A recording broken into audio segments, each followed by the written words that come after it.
Ouvinte amigo, meu nome é André Luiz. Por intermédio do livro Sexo e Destino, lançado em 1963, a Divina Providência me permitiu contar aos nossos irmãos ainda em luta no planeta Terra uma história real, forte e exemplar. No Rio de Janeiro, duas famílias desajustadas, tragicamente ligadas por sentimentos conflitantes de amor e de ódio, alimentando causas e sofrendo efeitos. O materialismo exacerbado, como sempre, empenhado na dissolução dos valores morais, com total desprezo pela dignidade humana.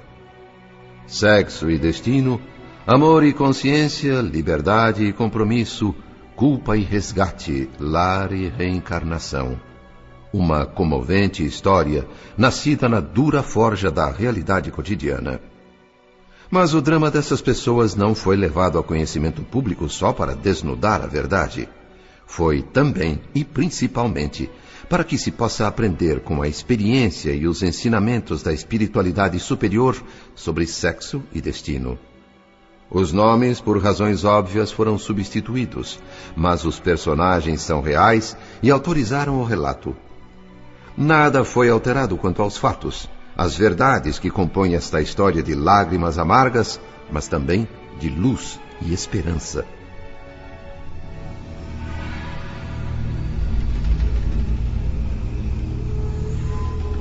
O benfeitor Emmanuel, no início de nosso livro, cita o exemplar episódio em que Jesus, numa praça ensolarada e repleta de escribas e inimigos da verdade, na Jerusalém de 20 séculos atrás, teve sua sabedoria posta à prova. Acusadores trouxeram à sua presença uma sofrida mulher, tida como transgressora. A lei mandava apedrejar. Queriam saber a opinião do mestre. Sabendo que de nada adiantaria explicar conceitos mais elevados àqueles cérebros embotados de preconceitos, Jesus contemplou demoradamente os pretensos guardiães da moral e disse a eles, alongando a palavra a todos os moralistas dos séculos futuros: quem estiver sem pecado, atire a primeira pedra. A sentença resume a sabedoria divina, que jamais recusa o amparo aos vencidos, ensinando que o amor é a essência do universo, que as criaturas nascem do coração de Deus para se amarem umas às outras, que o lar é o melhor refúgio, que o sexo é legado sublime, porém gerador de responsabilidades naturais na consciência de cada um. Quem lesa o tesouro afetivo de seu semelhante responderá por isso com dolorosas reparações, mas poderá a qualquer tempo aceitar em seu coração a luz retificadora. O delinquente de ontem, hoje redimido, será, se quiser, o grande mensageiro da redenção para aqueles mesmos que um dia caíram nas ciladas traiçoeiras. No mundo espiritual, assim como acontece entre os homens encarnados, também o sofrimento é o esmeril das almas, disciplinando, aperfeiçoando, reconstruindo. Participei do drama dessas duas famílias do Rio de Janeiro na condição de modesto colaborador espiritual. Entrei com dedicação e amor. Saí muito mais experiente e maduro. A história exemplar dos Nogueira e dos Torres começou há muitos anos, mas o meu conhecimento dela é recente. Eu tenho um amigo aqui em nosso lar, o Pedro Neves, que trabalha no Ministério do Auxílio. Sempre humilde, muito dedicado, de repente começou a se mostrar arredio, estranho. E apesar de viver aqui há dezenas de anos, agia como um recém-desencarnado, chegado da terra ainda desorientado, queixando-se de tudo, ou então mergulhando em profundas reflexões enquanto disfarçava uma lágrima furtiva. A oportunidade que eu esperava surgiu numa bela tarde.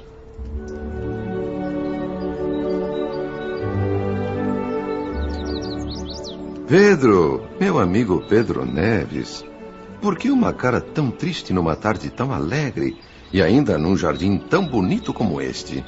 André Luiz, meu bom amigo. Eu acho que perdi o entusiasmo pelas tardes alegres aqui de nosso lar. Não acredito nisso, Pedro.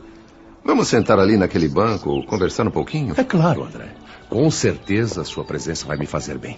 Se é que você não tem coisa mais importante a fazer do que conversar comigo.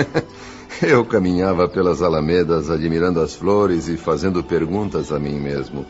E como resposta, só tinha minhas próprias opiniões. Por isso, eu gostaria de ouvir as suas. Você é muito generoso, André, mas eu não acrescentaria nada ao que você já sabe. Além disso, também eu estou cheio de interrogações e vazio de respostas. Pois então, vamos investigar a vida juntos, meu irmão. Ainda agora, eu ouvia os pássaros ali perto da fonte e pensava na situação do homem encarnado lá na Terra. Enquanto possui um corpo físico, o ser humano imagina que, além da morte, haja um fantástico paraíso religioso. Pensa que ali os seus sentidos ficarão em paz e que uma imensa alegria irá anestesiar todas as lembranças ruins. O que ele quer mesmo é a ociosidade. Exige a confirmação de todos os absurdos de uma fé convencional e dogmática. Uma fé que reclama a integração com Deus para si só, excluindo pretensiosamente da paternidade divina todos aqueles que não pensem como ele. Mas o que acontece é justamente o contrário. Aqui, a ociosidade não existe. O que sentimos é o peso da responsabilidade no reencontro da própria consciência. Eu não tenho feito outra coisa senão confirmar essa verdade, André. Largar o corpo físico na Terra é como trocar de roupa e partir numa grande viagem. Muda o nosso aspecto, muda o cenário, mas a nossa personalidade continua igual. Essa é a parte mais difícil da luta. Com certeza. O homem deve compreender que no caixão funerário ele só deixa restos mortais que a própria Terra se encarrega de consumir. A identificação pessoal, os ingredientes espirituais que ele cultivou e atraiu, seguem com ele para outras esferas. Resumindo, o berço é um início, o túmulo um desdobramento. Salvo raríssimas exceções, só mesmo a reencarnação consegue mudar fundamentalmente o ser humano. Eu sei. Figuradamente somos como certos insetos. Algumas larvas saem do ovo e logo se revelam como parasitas. Outras, ao contrário, se transformam em borboletas lindas, coloridas, ganhando altura. Ótima comparação, Pedro. É exatamente isso. Quantos deixam o corpo físico e já entram em terríveis processos obsessivos, atrelados a forças alheias, amarrados às sensações físicas? Mas, entre esses espíritos que deixam o corpo de carne em condições obsessivas e aqueles que logo após já se elevam a planos superiores da evolução, existem níveis intermediários, não é verdade? Sem dúvida, Pedro. Há toda uma gama infinita de posições graduais, estágios de aperfeiçoamento. Você não ignora isso? Não, André. Mas talvez eu seja uma vítima tardia da frustração. Depois de tanto tempo aqui em nosso lar, começo a sentir um pouco daquele desencanto de todos os iludidos que você citou, que esperam encontrar após o túmulo um paraíso de facilidades e acabam batendo de frente com os próprios conflitos. Meu passado mais distante, minhas vidas anteriores à última na Terra, eu não lembro. Algum arquivo secreto nos porões da minha memória deve guardar coisas que essa bendita amnésia não me permite nem mesmo imaginar. Por isso, não tenho como saber o porquê de tantos conflitos. Meu querido irmão Pedro, você é inteligente, preparado, e sabe o perigo que representam esses conflitos enraizados lá no fundo, no recesso de nossa mente. Pois todo esse preparo, essa experiência de longos anos servindo ao Ministério do Auxílio, de nada tem me adiantado, meu amigo.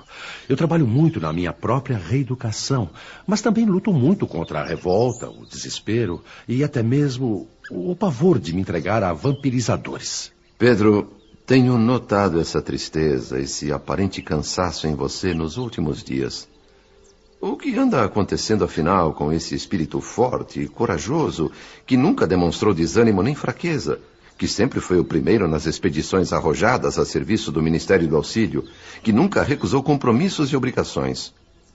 Não pretendo invadir a sua privacidade, mas, bem, se houver alguma coisa que eu possa fazer... Você sabe, André, que na última existência na Terra eu fui advogado? Até por força da profissão, sempre examinei e tentei solucionar com extrema lucidez todos os problemas que a vida ia colocando no meu caminho. Um advogado humilde e profundamente dedicado a seu trabalho, deve-se acrescentar. Como explicar tantas mudanças no meu comportamento de uns tempos para cá? Esse é o X da questão, não é, André? Com certeza. Mas como eu já disse, não tenho o direito de sondar a sua intimidade, Pedro. Você é uma pessoa de grande fibra moral e eu lhe tenho imenso respeito. A sua atitude é nobre, meu caro André. Não há desrespeito em se interessar pelo sofrimento de um amigo. Há coisas, porém, que não se podem dividir. Ou talvez eu não saiba dividir. Compreendo, meu irmão. Até porque eu mesmo tenho passado por dificuldades que me preocupam o tempo todo. Não vejo mal em desabafar um pouquinho com você, quer dizer, se você estiver disposto a ouvir, se não for um abuso da minha parte. Fique à vontade, meu irmão. Só não lhe garanto nenhuma esperança de ajuda moral, porque o meu próprio moral está em baixa. Mas quanto a ouvir, disponha de mim o tempo que quiser, André. Obrigado, Pedro. Ouvir já é uma ajuda muito valiosa. O que tem me atormentado é a preocupação com a família que deixei na Terra. Já faz muitos anos, é verdade, mas o tempo não consegue apagar as minhas inquietações. As perguntas martelam a minha cabeça sem parar. Como estarão meus filhos? O que estarão fazendo de suas vidas? Ah, meu amigo, nada me deixaria mais feliz agora do que ter palavras de consolo, de estímulo para lhe oferecer. Mas como? Nossas feridas são iguais. Padecemos do mesmo mal. Eu fiquei sabendo, meu amigo. Você foi encarregado de prestar serviços na Terra, auxiliando a sua própria família. Não conheço a extensão do problema que acontece por lá, mas pelo seu sofrimento deve ser algo muito difícil. Além das minhas forças, André. Eu sei que não é certo, conheço as minhas obrigações, eu nunca fui chegado a sentimentalismos. E agora estou me sentindo acovardado, incapaz de resolver o meu próprio medo, só querendo esquecer, sumir. O problema é relacionado com sua esposa, Pedro? Ter pena de si próprio é a pior coisa que pode acontecer a um homem. Deve ser o que sente um cachorro espancado e abandonado no meio da chuva. Se eu tivesse condições, eu gostaria de vasculhar um pouco o meu passado, mesmo superficialmente, para buscar a verdade, somente a verdade. Há 40 anos desencarnei e moro aqui em nosso lar. Era casado, naquela época, com uma jovem chamada Enedina, que me esqueceu completamente logo após o meu funeral, casando-se com outro homem. Ainda moça, bonita e cheia de energia, não conseguiu dominar sua necessidade imperiosa de ter um outro companheiro. E o novo marido virou também padrasto dos meus 3 filhos. Dizer que isso acontece milhares de vezes por dia no planeta Terra não diminui o drama das pessoas envolvidas. É com certeza um processo traumático, depois de anos e anos de dedicação e amor, ser esquecido e logo substituído por outro. Ainda que esse outro seja digno e trate a nossa família com o mesmo amor, é difícil aceitar, eu sei. O que infelizmente não é o caso, André. Esse novo marido afastou completamente a Enedina da vida espiritual. Homem astucioso, muito ambicioso, jogou em arriscados empreendimentos comerciais todos os bens que eu tinha conseguido juntar durante anos. As leviandades financeiras dele acabaram dando certo e a família enriqueceu. Minha mulher, que antes era uma pessoa simples, apaixonou-se pelo dinheiro, pela fartura, o conforto, as perigosas facilidades, e gastava o tempo em coisas inúteis, ociosas, entrando por um caminho de retorno difícil. O segundo marido, um cavalheiro rico e desocupado, era pródigo em aventuras extraconjugais. Quando descobriu, Enedina cobrou de si mesma uma desforra à altura. E entrou também na mesma dança viciosa, vivendo exclusivamente para o prazer, a excitação que outros homens lhe ofereciam fora de casa. E sua esposa ainda se encontra no mundo físico? Não. Minha pobre Enedina desencarnou há 10 anos por excesso de bebidas alcoólicas. Não resistiu à vida desregrada que levava. Você tem tido contato com ela aqui no mundo espiritual? Não. Minha mulher se ligou profundamente a umas entidades infelizes. Tentei durante muito tempo dar a ela alguma ajuda, mas de nada adiantou. Enedina, mesmo depois de desencarnada, continua sentindo prazer nos vícios, enquanto busca uma fuga impossível de si própria. Nada mais posso fazer a não ser esperar. Compreendo, meu amigo. E quanto a seus filhos? Jorge e Ernesto, meus 2 filhos, estão ainda encarnados na Terra. São hoje negociantes prósperos, já com idade madura. Também foram ludibriados na época pelo fascínio do ouro com que o padrasto lhes comprava a subserviência. Assim como a mãe, também enlouqueceram no delírio do dinheiro fácil e se animalizaram a tal ponto que nem de leve se lembram de mim. Impossível me aproximar mentalmente deles. O padrasto, depois de hipnotizar os dois com a riqueza material, ganhando a simpatia e a cooperação deles, chegou a insinuar que não seriam meus filhos, e sim dele próprio, nascidos de um antigo romance que teria com minha esposa já desde o tempo em que eu e ela nos casamos. Enedina, infelizmente, não desmentiu. Meu querido amigo, meu irmão, dizer que posso avaliar o seu sofrimento seria presunção. Você, só você, é quem sabe da mágoa infinita que lhe vai na alma. Não tenho a menor ideia do que possa fazer para ajudar, mas estou à sua disposição, Pedro. Como se costuma dizer, seria cômico se não fosse trágico. Enquanto estamos encarnados, sentimos pavor diante da visão de um espírito desencarnado, tido como fantasma. No meu caso, aconteceu o contrário. Fui visitar a minha casa por esses dias e eu é que saí correndo de lá, horrorizado. Você disse que tinha 3 filhos, mas só mencionou 2. Eu tenho uma filha, Beatriz, a única da família que suportou afrontas e se manteve fiel ao meu nome. Afinal, Deus, na sua infinita bondade, não me relegou à solidão total. Eu e a minha Beatriz somos 2 almas na mesma faixa de entendimento. Ela era uma meninazinha quando a deixei no mundo, mas pelos laços do espírito jamais nos separamos. Hoje ela tem quase 50 anos, é mãe de um rapaz e infelizmente está com os dias contados na terra. Um câncer incurável. A medicina dos homens já desenganou a minha filha. A vinda dela aqui para o plano espiritual vai acontecer logo. Mas isso a atormenta, Pedro? Não seria um reencontro bonito, alegre? Seria se não houvesse mais nenhum problema. Estou há muitos anos na vida espiritual, distante do meu grupo consanguíneo, longe dos problemas familiares, desambientado em relação à casa que deixei na terra. Mas agora, por amor à minha Beatriz, tão debilitada, sou forçado a voltar lá. E enquanto fico à cabeceira dela, tentando ajudá-la, enfrento todo instante a irreflexão e o descaramento de certas pessoas. Como eu disse, não conheço a extensão do problema e nem sei bem como ajudar. Mas com certeza a Divina Providência sabe e vai nos indicar a trilha por entre os erros e os acertos. Podemos trabalhar juntos nessa tarefa?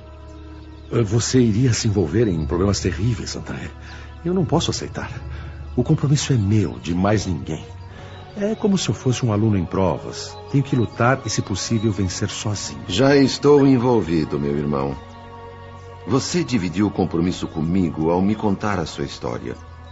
Amanhã, bem cedo, iremos os 2 até a sua antiga moradia no Rio de Janeiro. Que Deus nos ilumine.